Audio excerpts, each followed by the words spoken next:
నెల్లూరు జిల్లా వైఎస్ఆర్సీపీ కార్యాలయంలో Nellore market committee chairman Perneti Koteswarareddy మాట్లాడుతూ జిల్లా వైఎస్ఆర్సీపీ అధ్యక్షుడు చంద్రశేఖర్ రెడ్డి మొన్న మాజీ మంత్రి నారాయణ నెల్లూరు అభివృద్ధి గురించి మాట్లాడితే దానికి సమాధానం ఇవ్వకుండా రూప్ కుమార్ యాదవ్ ఏదో చంద్రశేఖర్ రెడ్డి గురించి అనవసరంగా మాట్లాడడం ఎంతవరకు సమంజసమని, అలాగే శ్రీనివాసులరెడ్డి, జనసేన కిషోర్ లాంటి వాళ్ళు కూడా మాట్లాడడం ఎంతవరకు పద్ధతి అని అన్నారు. ఏదైనా విమర్శలు చేసేటప్పుడు పద్ధతిగా చేయండి, లేకపోతే పరిణామాలు తీవ్రంగా ఉంటాయన్నారు. మొన్నటి రోజున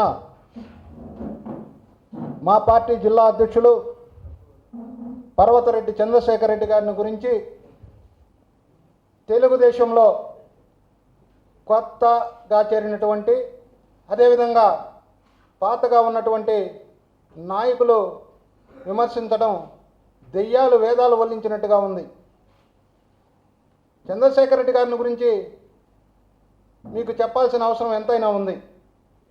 చంద్రశేఖర్ రెడ్డి గారు ఒక సామాన్య రైతు కుటుంబంలో పుట్టి ఉన్నత చదువులు చదువుకొని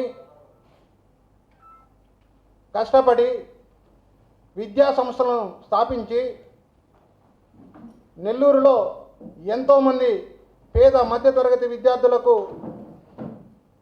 ఉచితంగా కూడా విద్యను అభ్యసించి విలువలతో కూడిన క్రమశిక్షణతో కూడినటువంటి విద్యను అభ్యసించడం జరిగింది. ఈరోజు ఆ విద్యా సంస్థల్లో చదివినటువంటి అనేక మంది విద్యార్థులు డాక్టర్లుగానో, ఇంజనీర్లుగానో, సైంటిస్టులుగానో, పొలిటీషియన్స్ కూడా తయారవడం జరిగింది. అయితే అంతేకాకుండా చంద్రశేఖర్ రెడ్డి గారు నైతిక విలువలు, ఉన్నత ప్రమాణాలతో కూడినటువంటి వ్యక్తి. 2 సార్లు రెడ్ క్రాస్ చైర్మన్గా విజయం సాధించారు అంటే అది ఒక చరిత్ర. గత 35 సంవత్సరాలుగా రెడ్ క్రాస్కి ఎన్నికలు జరగకపోతే మొట్టమొదటిగా ఎన్నికలు జరిపితే ఘన విజయం సాధించడం జరిగింది. మొదటిసారి ఎన్నికైన తర్వాత రెడ్ క్రాస్ అంటే ఏందో, రెడ్ క్రాస్లో ఏ విధంగా ప్రజలకు సేవ చేయొచ్చో అని చెప్పి చేసి చూపించినటువంటి వ్యక్తి పర్వతరెడ్డి చంద్రశేఖర్ రెడ్డి గారు. అదే సందర్భంలో కరోనా వస్తే కరోనా కష్టకాలంలో పేదలకు ఎవరు మన బంధువులు కానీ ఆత్మీయులు కానీ కరోనా పేషెంట్ దగ్గరికి పోని పరిస్థితుల్లో చంద్రశేఖర్ రెడ్డి గారు స్వయాన పోయి వారికి అంత్యక్రియల్లో కూడా పాల్గొన్న సంఘటనలు మనందరం చూసాం. అదే సందర్భంలో రెండవసారి రెడ్ క్రాస్ ఎన్నికలు జరిగితే అత్యధిక మెజారిటీతో తిరిగి మళ్ళా ఎన్నికవడం జరిగింది. రెడ్ క్రాస్ సంస్థకు సంబంధించి క్యాన్సర్ హాస్పిటల్ని కానీ అన్నిటిని కూడా తలసేమియా వ్యాధిగ్రస్తులకు కానీ అనేక ఉన్నత ప్రమాణాలతో కూడినటువంటి వైద్యం అందిస్తున్న సంగతి మనందరం గుర్తించుకోవాలి. ఈరోజు ఎంతోమంది పేదవారు అక్కడ రెడ్ క్రాస్ ద్వారా అనేక రకాల లబ్ధి పొందుతున్నారు. మొన్న ఆయన రూప్ కుమార్ యాదవ్ గారు మాట్లాడుతూ ఎమ్మెల్సీ ఎన్నికకి అభ్యర్థిగా నేను సీట్ ఇప్పించాను, ఆయన గెలుపులో నా సహకారం ఉందని చెప్పినారు. సంతోషమే ఆయన సహకారం ఉంటే ఎన్నికల్లో. అయితే ఆయనకు తెలుసో తెలియదో చంద్రశేఖర్ రెడ్డి గారు ఎమ్మెల్సీ అభ్యర్థిగా నాకు కావాలి అని చెప్పి ఎవరిని అడగలేదు.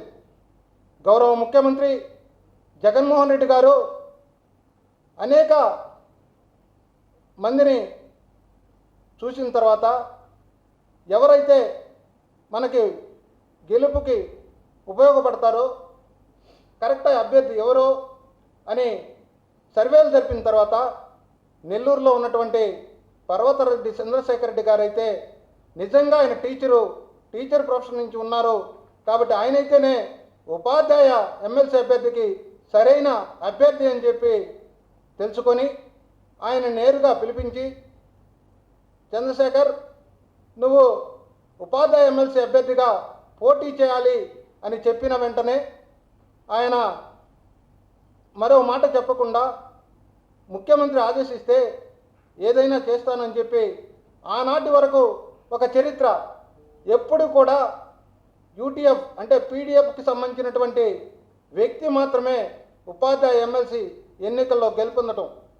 అయినప్పటికీ కూడా గెలుపోవటంలో పక్కన పెట్టి సీఎం ఆదేశానుసారం పోటీ చేసి అత్యధిక మెజార్టీతో 1000 చిల్లర మెజార్టీతో గెలుపొందడం అంటే అదొక చరిత్ర. రెడ్ క్రాస్లో ఒక చరిత్ర, ఉపాధ్యాయ ఎమ్మెల్సీ ఎన్నికల్లో మరో చరిత్ర పాటించినటువంటి వ్యక్తి చంద్రశేఖర్ రెడ్డి గారు. అయితే నిన్నటి రోజున ఒక ఆయన అన్నాడు, రూప్ కుమార్ యాదవ్ గారు, అయ్యా రూప్ కుమార్ యాదవ్ గారు, చంద్రశేఖర్ రెడ్డి గారు రాజకీయాలకు కొత్త అయి ఉండొచ్చు, కానీ ఎప్పటి నుంచో మనలాంటి వాళ్ళకి మనకన్నా పెద్దవారికి కూడా ఆయన వెనక నుండి అదే వెనక వైపు నుండి ఆయనకు సంబంధించినటువంటి అడ్వైజ్ కూడా ఇస్తున్నట్టు వ్యక్తి చంద్రశేఖర్ రెడ్డి గారు. మీరు చెప్పారు వివేకానంద రెడ్డి మొత్తంలో ఉన్నాడు, మొన్నటిదాకా ఇంకో ఆయన మొత్తంలో ఉన్నాడు, నారాయణ మొత్తంలో ఉన్నాడు, ఇంకో దగ్గర ఉన్నాడని చెప్పి. చంద్రశేఖర్ రెడ్డి గారికి మొత్తల దగ్గర ఉండాల్సిన అవసరం లేదు. ఎందుకంటే భగవంతుడు ఆయనకి అన్ని రకాలుగా అన్ని సదుపాయాలు ఇచ్చాడు. అలాంటి పరిస్థితుల్లో మీరు ఒక్కసారి ఆలోచించండి. చంద్రశేఖర్ రెడ్డి గారిని వివేకానంద రెడ్డి గారు పిలిపించుకొని ఆయన యొక్క సలహాలు సూచనలు తీసుకున్నారు తప్ప ఈయన ఎప్పుడు కూడా ఎవరు మొత్తాలకి ఆనుకొని లేరు అని చెప్పి నేను ఈ సందర్భంగా రూప్ కుమార్ యాదవ్ గారికి తెలియజేస్తున్నా. రూప్ కుమార్ యాదవ్ గారు ఏదైనా విమర్శించేటప్పుడు వ్యక్తిగత విమర్శలకు పోవద్దు, ఏదైనా రాజకీయంగా ఏదైనా విమర్శ ఉంటే సద్విమర్శలు చేయొచ్చు, కానీ ఇలాంటి చౌకబారు విమర్శలు చేయవద్దు అని చెప్పి నేను ఈ సందర్భంగా తెలియజేస్తున్నా. ఎందుకంటే చంద్రశేఖర్ రెడ్డి గారు అడిగింది ఏంది? చంద్రశేఖర్ రెడ్డి గారు, అయ్యా నారాయణ గారు, మీ ప్రభుత్వంలో మేమేదో సాధించాం, మేమేదో చేసేసాం అని చెప్పి చెప్తున్నారు. మీరు చేసింది కరెక్ట్ కాదు, మీ లెక్కలు తప్పు, మా దగ్గర ఉన్నాయి గణాంకాలతో సహా ఆయన నిరూపిస్తే పాపం రూప్ కుమార్ యాదవ్ గారు దానికి ఆయనకేమొచ్చిందో పాపం నారాయణ గారి మీద అంత ప్రేమ.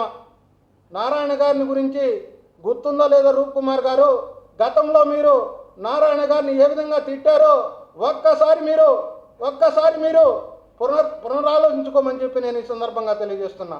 ఆ రోజైతే నారాయణ గారి దొంగ, ఈరోజు మాత్రం నారాయణ గారు మంచివారా? ఇది ఎంతవరకు సబబని నేను అడుగుతూ ఉన్నా రూప్ కుమార్ యాదవ్ గారిని. అయితే ఈరోజు చంద్రశేఖర్ రెడ్డి గారు చెప్పిన దాంట్లో ఏమి తప్పు ఉందో ఒక్కసారి మీరు నిరూపించాలా.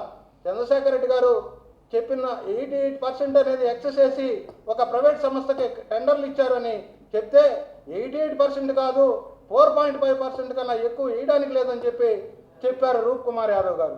ఇదో ఈ టెండర్లో జరిగినటువంటి టెండరు 8.8% ఎక్సెస్కి టెండర్ వేసిన సంగతి మీరందరూ చూడమని చెప్పి నేను మనవి చేస్తున్నా 8.8%. ఇది వాస్తవం కాదా? ఒక్కసారి మీరు చంద్రశేఖర్ రెడ్డి గారు షిఫ్ట్ రాసుకొస్తే చదివేది, మీరు చూసి చదువుకోమని చెప్పి నేను ఈ సందర్భంగా రూప్ కుమార్ యాదవ్కి తెలుపుతున్నా. అంతేకాకుండా సీనియర్ నాయకుడైనటువంటి కోటమిరెడ్డి శ్రీనివాసరెడ్డి గారు కూడా పర్వతరెడ్డి చంద్రశేఖర్ రెడ్డి గారిని విమర్శిస్తున్నారు. ఎంతవరకు ఇది వాస్తవం? చంద్రశేఖర్ రెడ్డి గారు ఎప్పుడు కూడా ఎవరికి హాని చేసినటువంటి వ్యక్తి కాదు. చంద్రశేఖర్ రెడ్డి గారు అంటే ఒక శాంతి కాముకుడు, ఎవరి జోలికి వచ్చేవాళ్ళు కాదు. అలాంటి వ్యక్తిని మీరు ఏదో ముసుగులు తీస్తానంటున్నారు రూప్ కుమార్ యాదవ్ గారు. ఏం ముసుగులో తీవయ్యా ముసుగులు? అందరికీ ముసుగులు ఉన్నాయి. గురిగింద సామెత అన్నట్టుగా ప్రతి ఒక్కరి దగ్గర ముసుగులు ఉన్నాయి. ఆ ముసుగులేందో ఒకరు తీస్తే ఇంకొకరిది భగవంతుడు ఉన్నాడు, భగవంతుడు తీస్తాడు. అది గుర్తుపెట్టుకోవాలా.